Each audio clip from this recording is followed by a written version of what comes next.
नमस्कार। मैं डॉक्टर विभूति भूषण, प्राचीन भारतीय इतिहास विभाग, SNSRKS कॉलेज सहरसा आपका स्वागत करता है। मैं अपने पिछले व्याख्यान में आप लोगों को रामगुप्त के बारे में बताया था। रामगुप्त की ऐतिहासिकता की जानकारी आप लोगों के साथ शेयर किया था।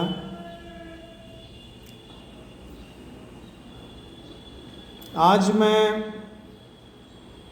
गुप्त शासक चंद्रगुप्त द्वितीय के बारे में कुछ जानकारियां देने का प्रयास करूंगा। सबसे पहले मैं ये बता दूं कि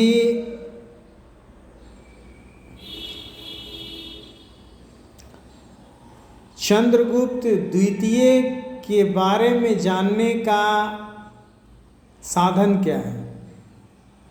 उसके कुछ साहित्यिक स्रोत हैं जिसमें कालिदास की रचनाएं हैं,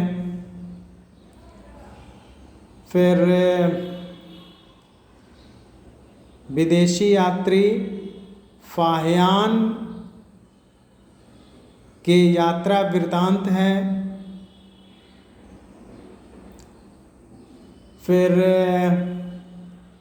कुछ अभिलेख हैं जिसमें मथुरा स्तंभ लेख एवं शिलालेख, उदयगिरी लेख आदि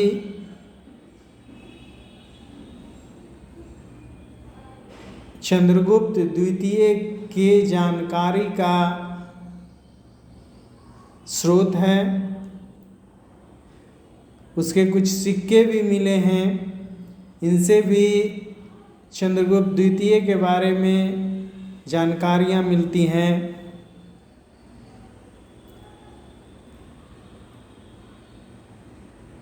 एक महरौली लौह स्तंभ है, उससे भी कुछ जानकारियां प्राप्त होती हैं। इस प्रकार इन सभी स्रोतों से हमें चंद्रगुप्त द्वितीय के बारे में विशेष रूप से जानकारी मिलती है।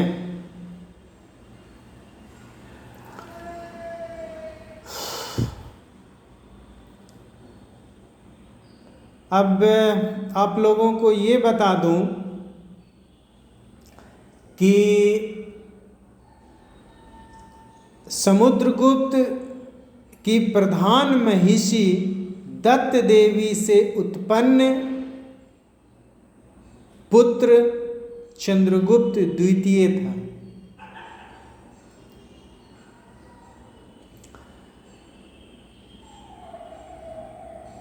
जो गुप्त अभिलेखों में एक शब्द आता है,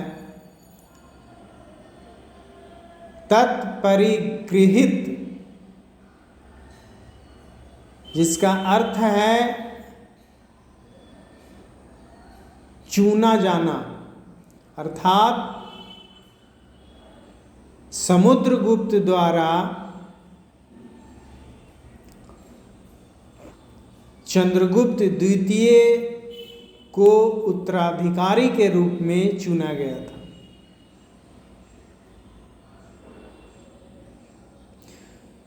यदि तत्परिगृहित शब्द का अर्थ यही होता है तो रामगुप्त की ऐतिहासिकता पर प्रश्न चिन्ह लग जाएगा। और पिछले व्याख्यान में मैं आप लोगों को बता चुका हूँ कि रामगुप्त थोड़े समय के लिए ही सही, लेकिन गुप्त शासक निश्चित रूप से रहे हैं, और वो भी समुद्रगुप्त और चंद्रगुप्त द्वितीय के बीच में।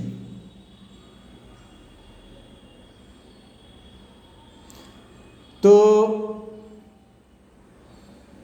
इन सभी बातों के मद्देनजर इतिहासकारों का ये मानना है कि गुप्त वंशीय अभिलेखों में चंद्रगुप्त द्वितीय के बारे में तत्परिगृहित शब्द का प्रयोग एक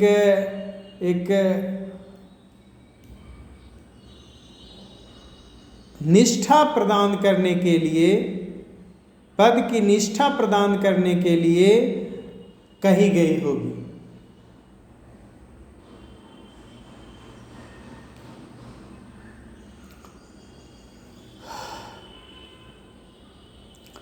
चंद्रगुप्त द्वितीय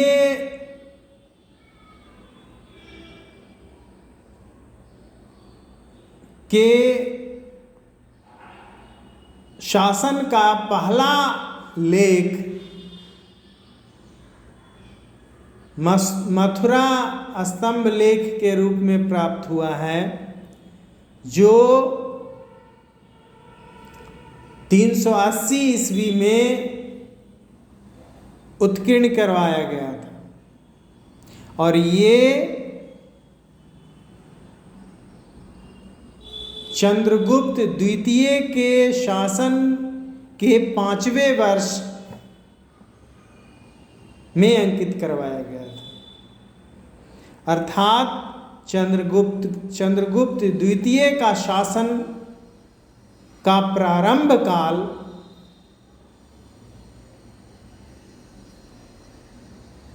375 ईस्वी माना जाता है। और एक अभिलेख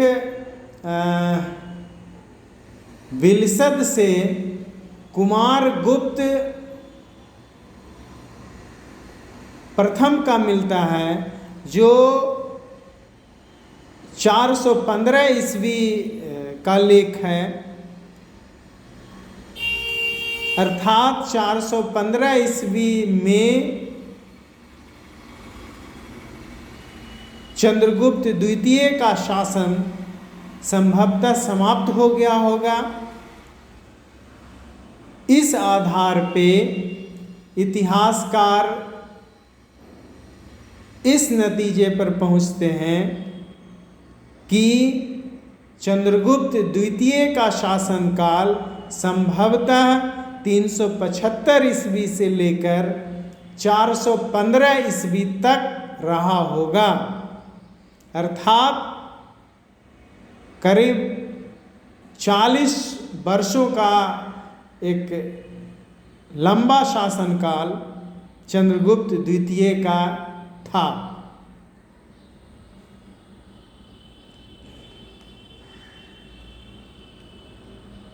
चंद्रगुप्त द्वितीय को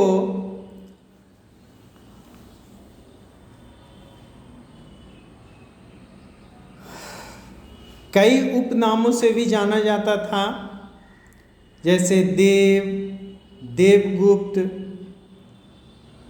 या देवराज आदि। इन्होंने कई उपाधियां भी रखी थी, जो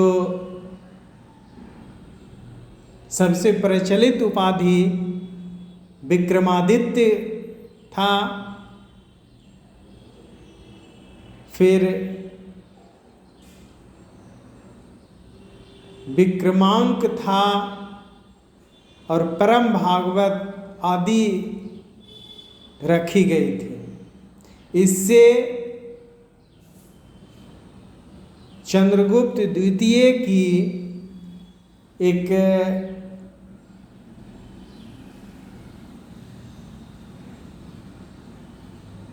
एक बृहत राष्ट्र का शासक के रूप में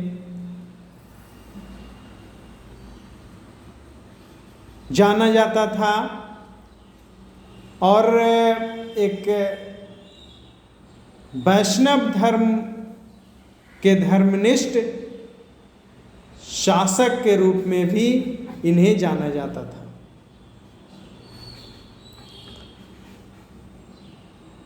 इस प्रकार चंद्रगुप्त द्वितीय एक कुशल शासक एवं राष्ट्र निर्माता था।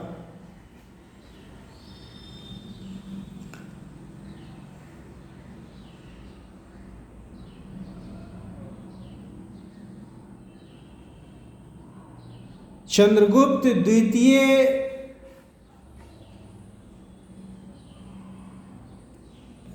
की विदेश नीति उसके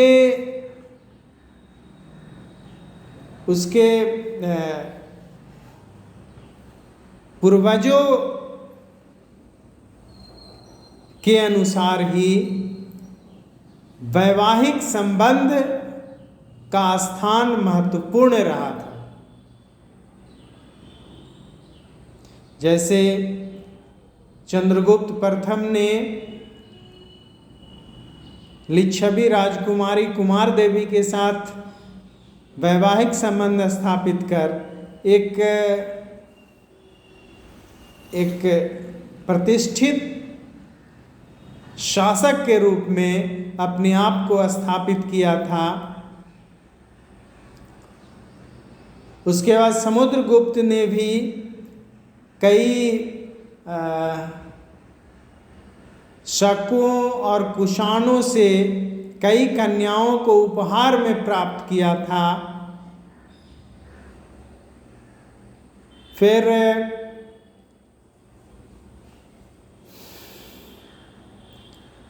चंद्रगुप्त द्वितीय ने भी इसी विदेश नीति में वैवाहिक संबंधों को आगे बढ़ाते हुए कई शक्तिशाली और प्रतिष्ठित राज्यों के साथ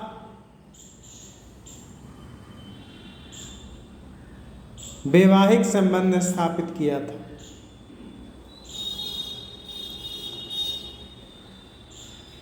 इसमें सबसे पहले चंद्रगुप्त द्वितीय का विवाह नागवंशी राजकुमारी कुबेर नागा के साथ हुआ था। ये नाग लोग मथुरा और उसके आसपास के क्षेत्रों में शासन करते थे। इसके कई शाखाओं को समुद्रगुप्त ने अपने अधिकार में लिया था, लेकिन अभी भी नाग लोगों का उन्मूलन नहीं किया जा सका था। इसीलिए चंद्रगुप्त द्वितीय ने वैवाहिक संबंध स्थापित कर नाग राजकुमारी के साथ वैवाहिक संबंध स्थापित कर और उन नाग राजाओं को अपने पक्ष में किया।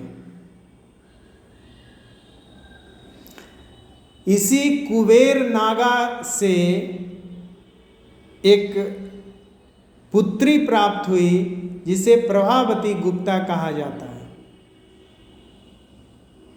जिसका विवाह वाकाटक नरेश रुद्रसेन द्वितीय के साथ किया गया। इतिहासकारों का ऐसा मानना है कि नागों के साथ चंद्रगुप्त द्वितीय का जो वैवाहिक संबंध है वो संभवतः समुद्रगुप्त के काल में ही किया गया था, क्योंकि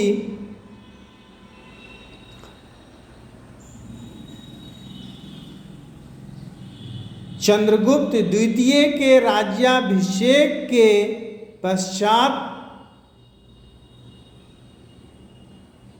अपनी पुत्री प्रभावती गुप्ता का विवाह वाकाटक नरेश रुद्रसेन द्वितीय के साथ किया गया और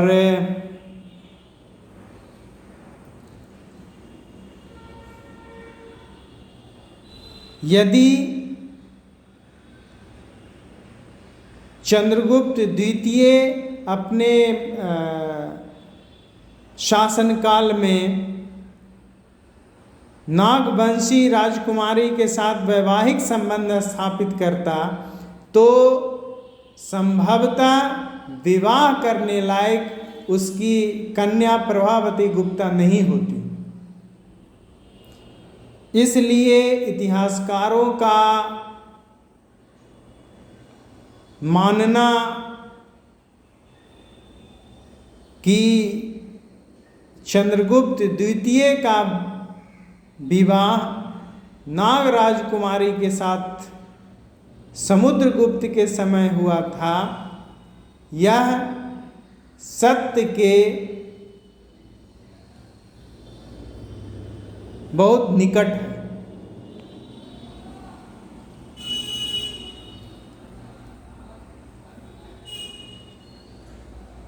शेष व्याख्यान मैं अपने अगले व्याख्यान में दूंगा। तब तक के लिए धन्यवाद। जय हिंद, जय भारत।